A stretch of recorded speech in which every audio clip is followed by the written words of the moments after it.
सम्मान करेंगे, झूठे वादे नहीं करेंगे। ग्राम पंचायत सरफुद्दीनपुर के युवा प्रत्याशी भाई सुरेंद्र यादव को भारी मतों से विजयी बनाए। नहीं केहू के फेरा में यही ठीक ठक से निशान दबैया, नहीं केहू के फेरा में यही ठीक ठक से निशान दबैया।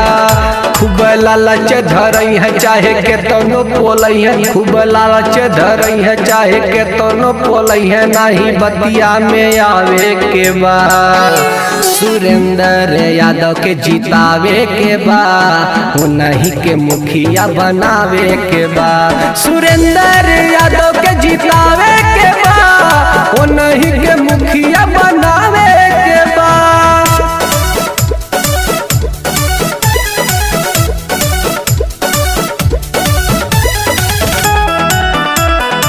Music by Shyam Dubey.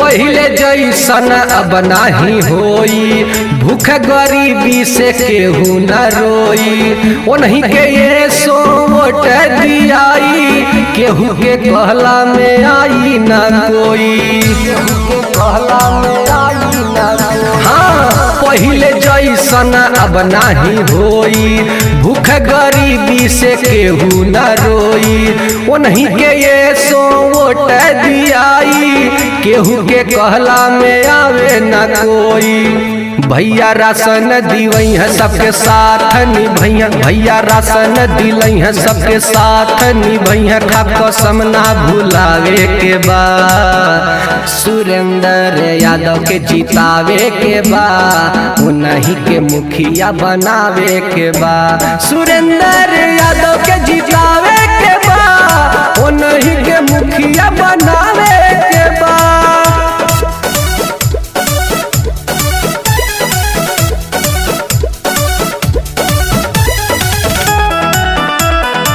Music by Shyam Dubey.